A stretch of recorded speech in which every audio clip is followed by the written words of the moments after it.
हरे कृष्णा, राधे राधे। आज इस वीडियो में हम आपको पितृपक्ष में आने वाली अश्विन मास के कृष्ण पक्ष की एकादशी, जिसका नाम इंदिरा है, की कथा सुनाने जा रहे हैं। तो शुरू करते हैं। अथ इंदिरा एकादशी महात्म्य। युधिष्ठिर जी बोले, हे भगवान, अब आप कृपया पूर्वक अश्विन मास के कृष्ण पक्ष की एकादशी की कथा हमें सुनाइए। इस एकादशी का क्या नाम है और इस एकादशी को करने से कौन कौन से फल मनुष्य को प्राप्त होते हैं। तब भगवान श्री कृष्ण युधिष्ठिर जी से कहते हैं कि हे राजश्रेष्ठ, अश्विन मास के कृष्ण पक्ष की एकादशी का नाम इंदिरा है। इस एकादशी के व्रत को करने से मनुष्य के समस्त पाप नष्ट हो जाते हैं तथा नरक में गए हुए पितरों का उद्धार हो जाता है। उनके पितर नरक से गरुड़ पर बैठकर स्वर्ग को चले जाते हैं। हे राजन, इस एकादशी की कथा के सुनने मात्र से मनुष्य को वाजपेय यज्ञ का फल प्राप्त होता है। इस विषय में मैं तुम्हें एक पौराणिक कथा सुनाता हूँ। प्राचीन सतयुग में महिष्मती नाम की नगरी में इंद्रसेन नाम का प्रतापी राजा राज्य करता था।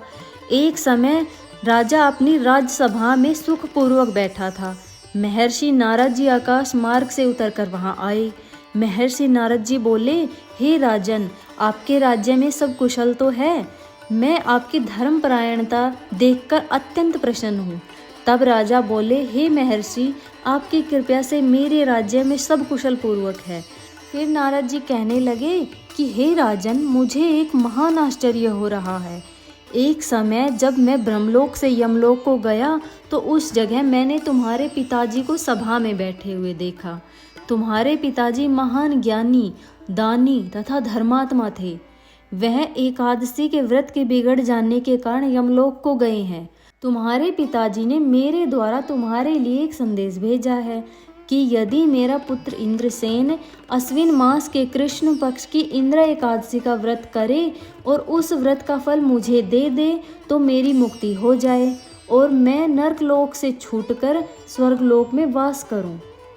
जब राजा ने महर्षि नारद जी से ऐसे वाक्यों को सुना तो उन्हें बहुत दुख हुआ और इंदिरा एकादशी के व्रत की विधि नारद जी से पूछने लगे कि हे नारद जी, अब आप मुझे इस एकादशी के व्रत की विधि बतलाइए।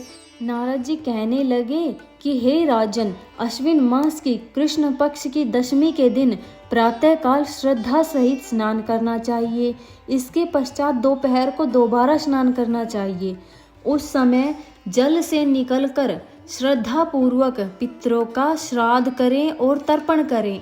उस दिन एक समय ही भोजन करें। रात्रि को पृथ्वी पर ही शयन करें। इससे दूसरे दिन यानी कि एकादशी के दिन प्रातः काल दातुन करें और स्नान करें। उसके पश्चात भक्ति पूर्वक व्रत को धारण कर कहना चाहिए कि मैं आज निराहार रहूंगा और समस्त भोगों को त्याग दूंगा। इसके पश्चात कल भोजन करूंगा। हे भगवान, आप मेरी रक्षा करने वाले हैं, आप मेरे व्रत को निभाइए।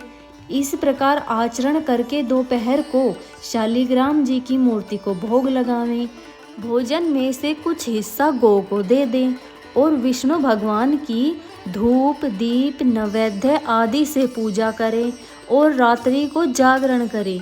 इसके उपरांत द्वादशी के दिन मौन होकर बंधु बांधवों सहित भोजन करें। हे राजन, इस प्रकार आप इंदिरा एकादशी के व्रत को भक्ति पूर्वक धारण करें। हे राजन, यदि तुम आलस्य रहित होकर इस एकादशी के व्रत को करोगे तो तुम्हारे पिताजी अवश्य ही स्वर्ग को जाएंगे। महर्षि नारद इतना कहकर अंतर्ध्यान हो गए और महर्षि नारद के जाने के पश्चात जब इंदिरा एकादशी आई तो राजा ने एकादशी के आने पे विधि पूर्वक उसका व्रत किया।